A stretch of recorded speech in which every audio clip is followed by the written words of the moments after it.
میرے بھائیو یہ امتحان ہے، امتحان ہے، امتحان ہے۔ کیا ہے؟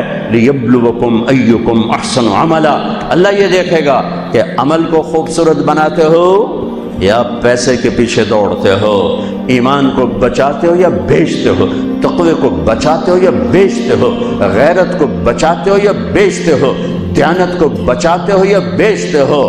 ہاں ہاں، سویا نہیں، غافل نہیں، کمزور نہیں، ہر پر اس کی آنکھ بیدار ہے، بیدار ہے، بیدار ہے۔ یہاں کچھ نہیں کہتا، یہاں دیکھتا ہے، یہاں کچھ نہیں کہتا، یہاں دیکھتا ہے، ڈھیل دیتا ہے، مہلت دیتا ہے۔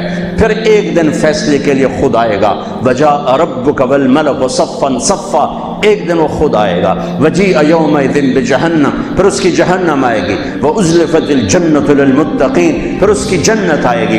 پھر میں اور آپ آئیں گے۔ وکل انسان الزمناہ طائرہ فی عنقہ، آج میری فائل میری گردن میں ہوگی۔ ساری زندگی وکیل اوروں کی فائلیں اٹھا کے چلتا رہا، ساری زندگی افسر اوروں کی فائلیں پڑھتا رہا، آج اپنی فائل اٹھانی پڑے گی اور اپنی فائل پڑھنی پڑے گی گردن میں، فی عنقہ۔ ونخرج لہ یوم القیامۃ کتابا یلقاہ منشورا، اور اللہ یوں پیپر کھول کے دکھا دے گا، اقرا کتابک، پڑھو طارق جمیل پڑھ، یہ تیری زندگی ہے، تیرا اجالا، تیرا اندھیرا، تیرے دن، تیری رات، تیری خلوت، تیری جلوت۔ دیکھ کوئی غلط تو نہیں لکھا گیا؟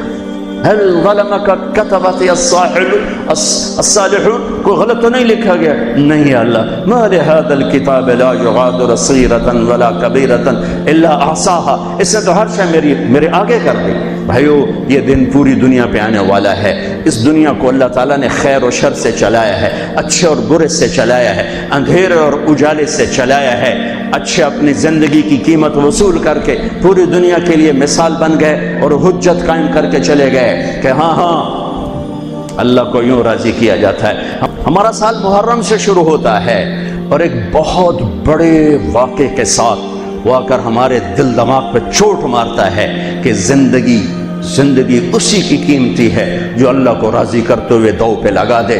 وہ جانوروں سے بھی بدتر ہیں جو پیسے پر اپنے ایمان کو دو پہ لگاتے ہیں، جو چند ٹکوں پر اپنے ضمیر کے سودے کر دیتے ہیں، جو چند کوڑیوں پر اپنی غیرت کو سلا دیتے ہیں، جو تھوڑی دیر کی لذت کے پیچھے حیا کی قبا چاک کر دیتے ہیں، جو تھوڑی دیر کے مزوں کے پیچھے انسانیت کا لباس اتار کر درندے بن جاتے ہیں، بھیڑیے بن جاتے ہیں، ہوسناک بن جاتے ہیں۔ ان کے دیکھنے میں وائٹ کالر ہوتے ہیں، بڑے اجلے کپڑے ہوتے ہیں، لیکن میرے رب کی نظر میں وہ اس لباس میں انسان نہیں ہوتے، کچھ اور ہوتے ہیں، کچھ اور ہوتے ہیں، کچھ اور ہوتے ہیں، جو اللہ کے نام پہ لٹ جاتے ہیں، ٹوٹ جاتے ہیں، بک جاتے ہیں۔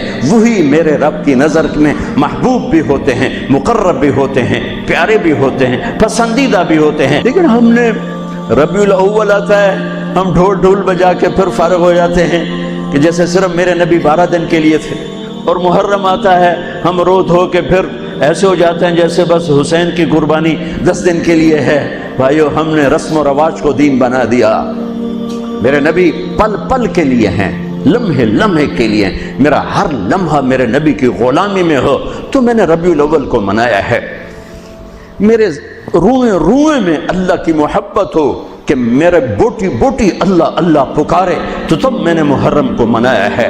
نہ جھوٹ والا جھوٹ چھوڑتا ہے، نہ زانی زنا چھوڑتا ہے، نہ شرابی شراب چھوڑتا ہے، نہ ڈاکو ڈاکے چھوڑتا ہے، نہ رشوت لینے والا رشوت چھوڑتا ہے، نہ یہ بازاروں میں بیٹھے ہوئے ہیرا پھیری اور جھوٹ چھوڑتے ہیں۔ یہ فیصلہ آباد والوں کو پیغام دینا ہے جو کہتے ہیں بچیاں نو کتھوں کھوا بھی ہے، بچیاں نو کتھوں کھوا، روٹی کتھوں کھا بھی ہے۔ مٹا دو کربلا کی تاریخ کو۔ سارا سال یزید کو گالیاں دینا اور کرسی پہ بیٹھ کے یزید بننا،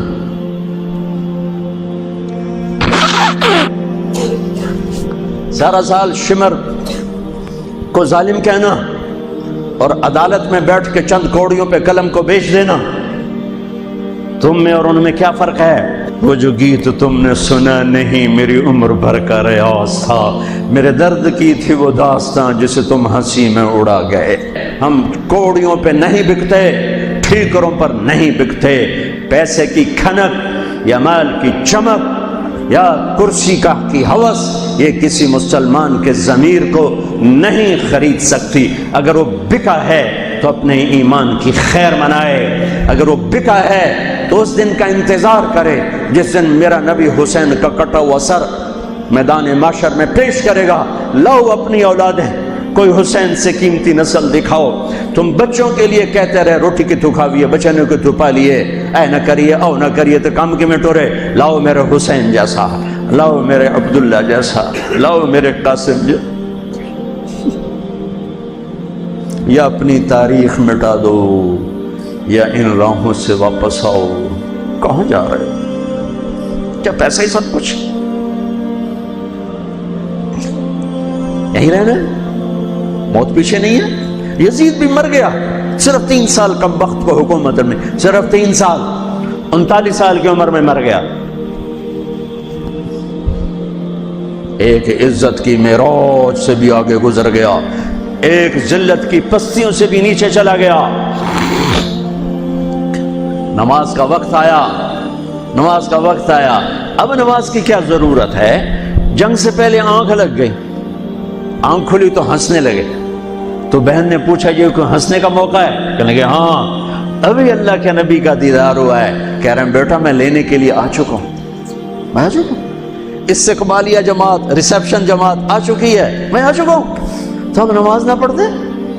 وہی بات آ گئی، یزید کی بیعت کرتے پیغام ادھورا ہو جاتا، انہوں کو کوئی فرق نہیں پڑنا تھا۔ نماز نہ پڑھتے اس حسینی قافلے کو کوئی فرق نہیں پڑنا تھا۔ کعب احبار حضرت علی بیٹھے تھے، کعب احبار کہنے لگے اس شخص نسل میں ایک آنے والا ہے جس کے ساتھی شہید کیے جائیں گے اور ابھی ان کے گھوڑوں کا پسینہ بھی خشک نہیں ہوگا کہ اللہ کے نبی سے جا کے مل جائیں گے۔ تو اتنے میں حضرت حسن کعب احبار بہت بڑے یہود کے عالم ہیں، یمن سنا میں ان کی قبر پر میں گیا تھا۔ حضرت امام حسن گزرے تو لوگوں نے پوچھا یہ ہے؟ کہ نہیں یہ نہیں ہے۔ تھوڑی دیر کے بعد امام حسین گزرے، کہ یہ ہے؟ کہاں یہ ہے، یہ ہے، یہ اور اس کا قافلہ، ان کے گھوڑوں کے پسینے بھی خشک نہیں ہوں گے کہ میرے نبی کے گلے سے جا کے مل جائیں گے۔ اتنی بڑی خوشخبریاں ہیں، اور نماز کا وقت آتا ہے تو آپ فرماتے ہیں اے شمر سے کو مجھے نماز پڑھنے دے۔ اب کیوں پڑھ رہے ہیں؟ چھوڑیں، نہیں پڑھنی ہے۔ فیصل آباد والوں کو پیغام دینا ہے کہ تمہاری دکانیں تمہیں نماز سے غافل نہ کر دیں، یہ پیغام دینا ہے۔ تمہارے دھندے، تمہارے کام تمہیں نماز سے میں ہائے ہائے ہائے اپنے خون سے ہی وضو کیا ہوگا یا کربلا کی مٹی سے تیمم کیا ہوگا۔ بڑی مقدس ہے کربلا کی سرزمین، جہاں وہ سجدہ ہوا جو 1400 سال میں کبھی نہیں ہوگا، کبھی ایسا سجدہ نہ ہوگا، ایسی قربانی والا سجدہ۔ میرا تاجر 3 روپے پہ جھوٹ بولتا ہے، 3 روپے پہ دھوکہ دیتا ہے، فراڈ کرتا ہے، پھر اسلام زندہ باد کے نعرے لگاتا ہے، پھر حکمرانوں کو گالیاں دیتا ہے۔ ارے کبھی اسے بھی تو کھولو، کبھی ادھر بھی تو دیکھو، کبھی اپنے اندر بھی تو جھانکو۔ تجھے کیوں فکر ہے اے گل دلے صد چاک بلبل کی، تو اپنے پیرہن کے چاک تو پہلے رفو کر لے۔ فلاں ایسا، نواز شریف ایسا، بھٹو ایسا، زرداری ایسا، چودھری ایسے، تو میں کیسا ہوں؟ کبھی اس کو بھی آئینے میں کھڑے ہو کر دیکھو کہ میں کیسا ہوں۔ پہلے میں تو انسان بنوں، میری زبان سے تو جھوٹ سے توبہ ہو، غیبت سے توبہ کروں، فراڈ سے توبہ کروں، خیانت سے توبہ کروں، بددیانتی سے توبہ کروں۔ تو بھائیو، محرم ایک پیغام ہے، کربلا ایک پیغام ہے کہ جو اللہ کو راضی کرنے کے لیے سولیوں پہ چڑھ گئے وہی کامیاب ہیں، انہوں نے سہرے باندھے ہیں۔ تو اللہ سے عافیت مانگو، سلامتی مانگو، سہولت مانگو۔ ہم اس قابل نہیں ہیں، ہم اس قابل نہیں ہیں۔ ہاں، ہم سب مل کر آج توبہ کریں اور اپنے اللہ کو راضی کرنے کی نیت کریں، ٹھیک ہے نا؟ نیت کرتے ہو نا سارے؟ تو کہو میرے ساتھ یا اللہ میری توبہ، پھر کہو یا اللہ میری توبہ، پھر کہو یا اللہ میری توبہ۔ اللہ میری آپ کی توبہ قبول کرے۔ نیا سال شروع ہوا ہے، جس سے لڑے ہو معاف کر دو، جس نے زیادتی کی ہے معاف کر دو، تم نے زیادتی کی ہے معافی مانگ لو، صلح کر لو، گھر میں لڑائی ہے، بیوی سے ہے، بھائی سے ہے، رشتہ داروں سے ہے، کسی پارٹنر سے ہے، کسی دوست سے ہے، اس پر اللہ پہ ڈال کے معاف کر دو، اللہ پہ ڈال کے معاف کر دو، تو میرا اللہ معاف کرنے والوں کو پسند فرماتا ہے، معاف کرتا ہے۔ اور نئے سال سے 3 چیزیں اپنی زندگی سے نکال کر 3 داخل کروں گا میں آج کے بعد ہمیشہ سچ بولوں گا، جھوٹ نہیں بولوں گا، دیانتداری سے کام کروں گا، دھوکہ نہیں دوں گا، عدل و انصاف سے کام لوں گا، ظلم نہیں کروں گا، 3 چھوڑوں گا، 3 کروں گا، عدل کروں۔ عدل سے مراد یہ نہیں کہ میں عدالت کی کرسی پہ بیٹھوں، ہر وقت آدمی ظلم اور عدل کے درمیان چل رہا ہے۔ غلط چیز بیچنا ظلم ہے، صحیح بیچنا عدل ہے۔ عدل تو یہاں سے شروع ہوتا ہے، نوکری میں صحیح ٹائم دے عدل ہے، ڈنڈی مارے ظلم ہے۔ میں عدل کروں گا، ظلم نہیں کروں گا، میں سچ بولوں گا، جھوٹ نہیں بولوں گا، میں دیانتداری سے زندگی گزاروں گا، کسی کو دھوکہ نہیں دوں گا، یہ میری بیس ہے۔ نماز فرض ہے، اب آئندہ میرا سجدہ اگر کربلا میں سجدہ دیا جا سکتا ہے تو فیصل آباد میں کیوں نہیں دیا جا سکتا؟ تو بھائیو، جب اللہ موقع دے تبلیغ میں وقت لگانا، اس سے آپ کو بہت فائدہ ہوگا۔ رائمنڈ کا اجتماع بھی قریب ہے، فیصل آباد والوں کا دوسرا اجتماع ہے، اس سے 4 مہینے چلے کے ارادے کرو گے، انشاءاللہ اللہ آپ کو بہت پڑھائے گا۔ اللہ تعالیٰ ہمارا یہ نیا سال خیر والا بنائے، برکت والا بنائے، عافیت والا بنائے۔